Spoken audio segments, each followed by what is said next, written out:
Good Sunday morning to you. I'm Johnny Merrill. Once again, it's time for our public access programming on our 5 Oahu radio stations, also our 5 on Kauai and 5 on Maui, available via your smart device, and Hawaii Stream.fm and Live 365. Another important topic to discuss this morning with a member of the Grassroots Institute of Hawaii.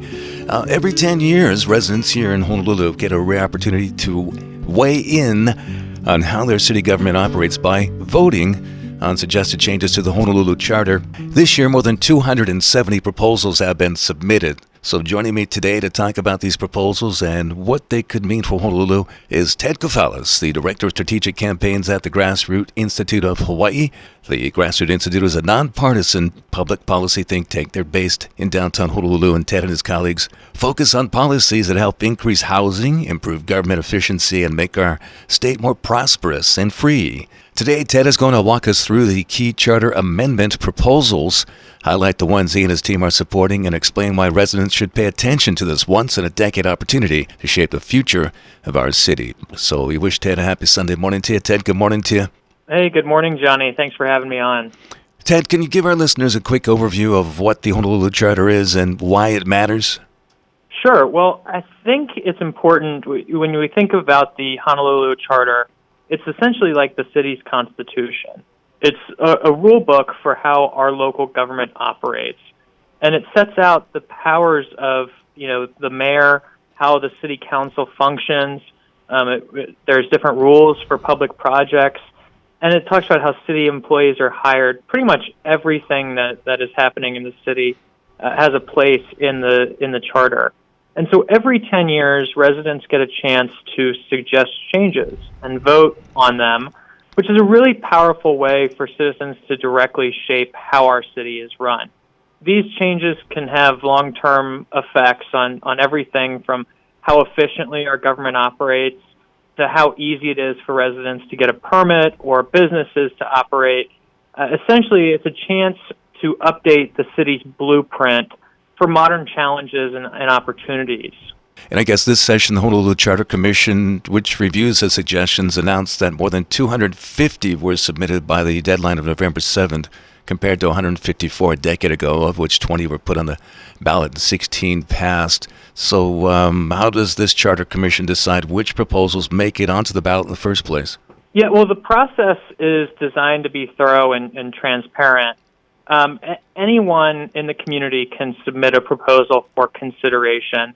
And we actually, this year, have 270 submissions, which is really a great amount.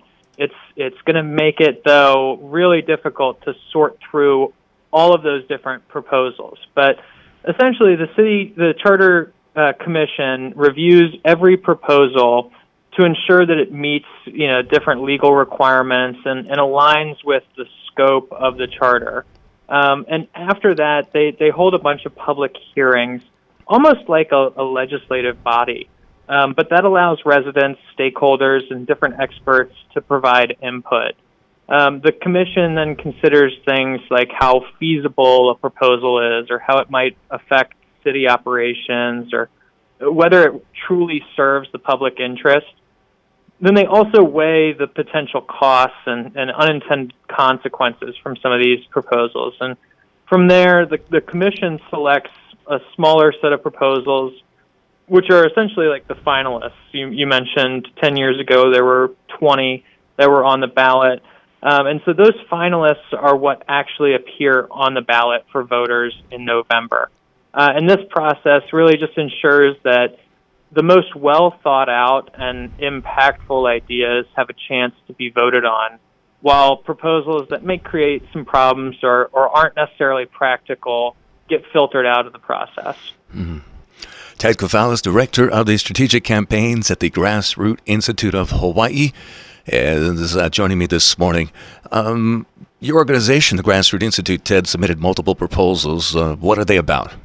Yeah, so at Grassroots Institute, we are focused on policies that make the government more efficient, accountable, and really responsive to residents. So this year we submitted 4 different proposals. First, we want to streamline housing approvals. And that essentially would reduce unnecessary delays and just make it easier for families to get into homes. Another proposal that we've pushed is to exempt the civil service requirements for certain employees in the Department of Planning and Permitting, which that would allow the city to hire more specialized talent for critical roles. Then we look at a proposal that we submitted to create the Cost of Government Commission. And that's a small panel that would review city spending and just recommend ways to save taxpayer dollars. And the fourth, last but not least, we want to push a fiscal impact assessment for all proposed charter amendments and council legislation. That way, voters and officials know the financial implications of any sort of bill or charter amendment before they make a decision. And all of these proposals are designed really to just help the city operate more efficiently, reduce costs, and make it easier for residents to access, city services. And if you're interested in learning more about these proposals or just staying up to date on some of the things that we're working on when it comes to the Honolulu Charter Commission, I would encourage you and the listeners to visit our website, grassrootinstitute.org, that's .org, and subscribing to our newsletter. I promise we won't spam you, but it's a great way to just stay informed and involved. I can attest to that. I read it every week as much as I can. All right, Ted, can you explain what you mean by streamlining housing approvals? Yeah, streamlining housing approvals is really just about making the process faster, more predictable, and really less political. But we don't want to necessarily remove the important safeguards. But right now, getting approval for zoning variances and other housing projects, that can take months or even years because we have multiple hearings, notice requirements, procedural hurdles. So our proposal looks at reforming these processes, for example, by reducing some of these redundant hearings. So home builders and homeowners can move forward without unnecessary delays. And this matters, obviously Honolulu has a severe housing shortage, and every delay just makes housing more expensive. So by streamlining some of these approvals, we can increase our housing supply, we can reduce costs, and we can help more families find homes and afford homes. It's not so much about cutting corners, it's about removing obstacles that slow down projects that are already compliant with the rules. Makes sense. Ted Kofal is Director of Strategic Campaigns at the Grassroots Institute of Hawaii. Now, you mentioned civil service exemptions. Why does Honolulu need them? So civil service rules can sometimes make it difficult for the city to hire people with specialized skills. Mm-hmm. For example, the Department of Planning and Permitting, DPP, they often need experts who can manage complex zoning or large-scale development projects. But without these sort of exemptions, the city is limited in who it can hire and how much it can pay, and that slows down projects and frustrates residents. A lot of times we hear about the staffing shortages at places like DPP, and by allowing certain civil service exemptions, it gives the city the flexibility to bring in the right talent for specific roles while still protecting employee rights. The civil service rules, like I said, they also limit how much our government employees get paid. So if we really want to make these jobs as attractive as possible to actually fill the roles and have some flexibility, it's about allowing these departments to hire the right talent and making government more efficient to ensure that projects like housing and infrastructure, that these things can move forward quickly and effectively. Okay, you also want fiscal impact assessments for legislation. You're going to need to break that down for us. The fiscal impact assessments for legislation, what's that all about? Yeah, fiscal impact assessments, it's essentially fiscal notes. And we've talked about this for a long time, but fiscal notes are attached to legislation or things like charter amendments. And all they do is they show exactly how much a proposal will cost and who is going to be paying for those costs, whether it's through a tax hike or whatnot. right now, decisions are made without a clear understanding of really the financial consequences. That leads to budget surprises or unintended consequences for taxpayers, where we're on the hook for hundreds of millions of dollars.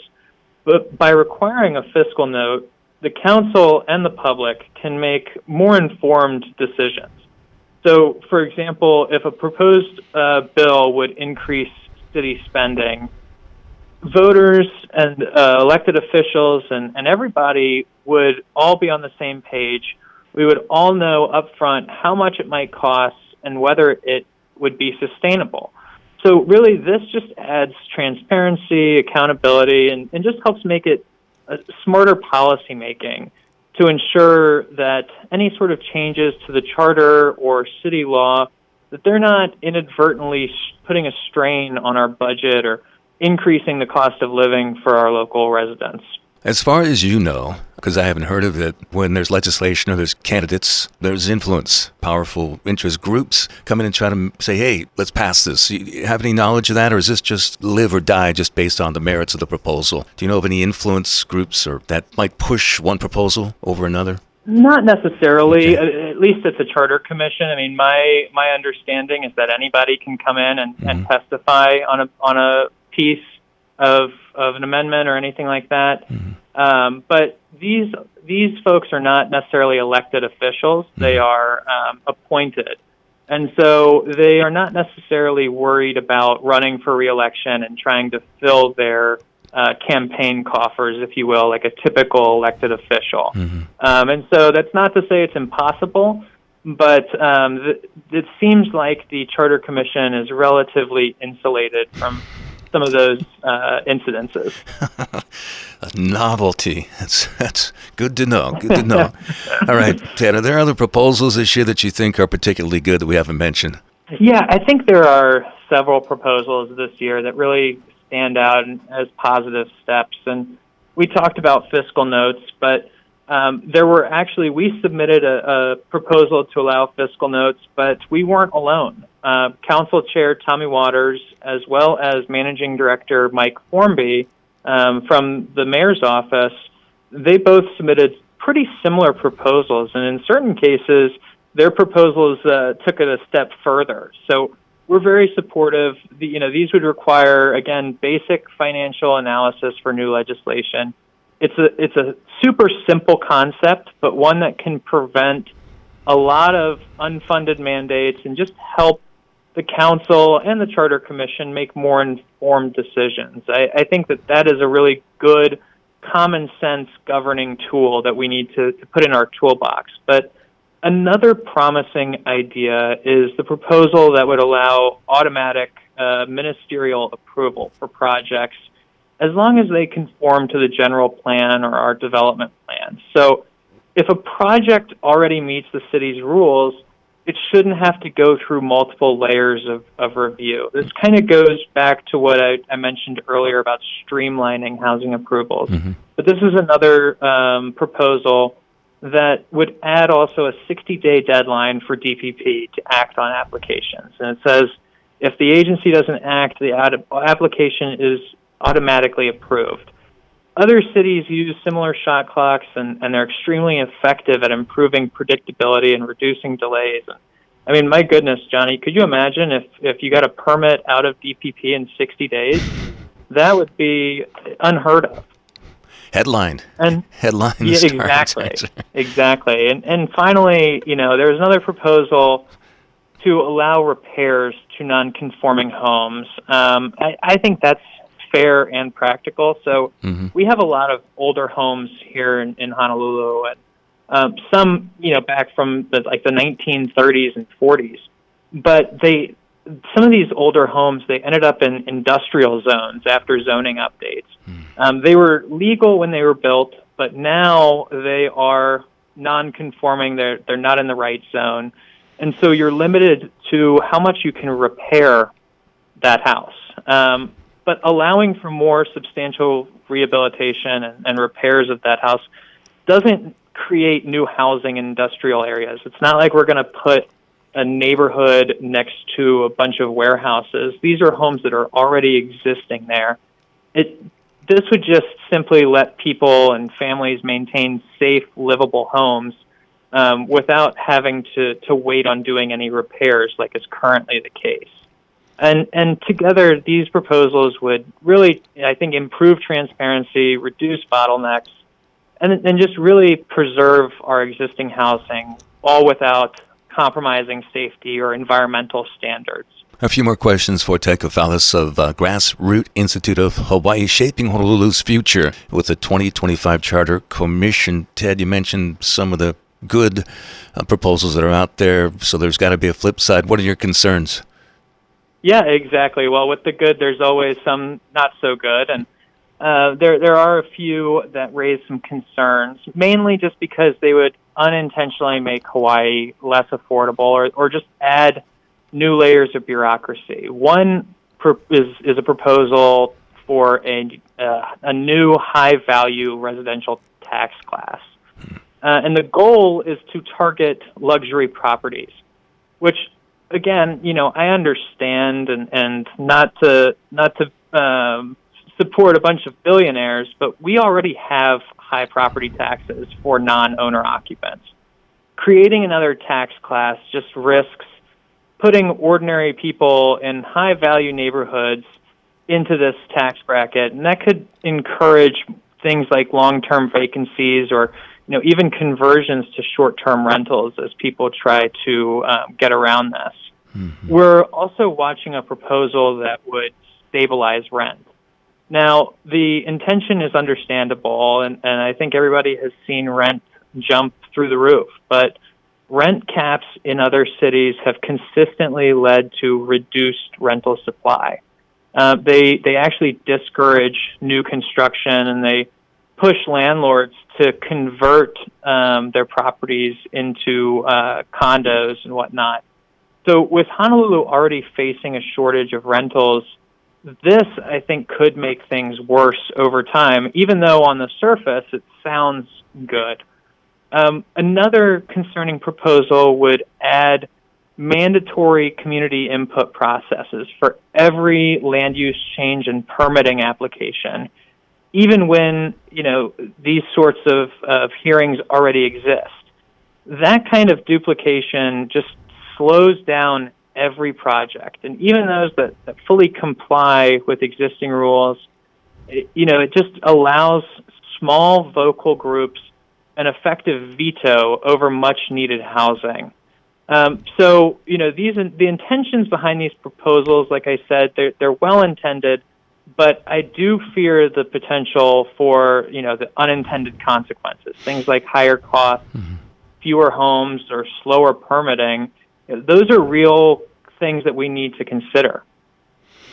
All right, Ted Kafalis with the Grassroot Institute of Hawaii. You always have a message for the residents out there. So what is it this time as far as the 2025 Charter Commission is concerned?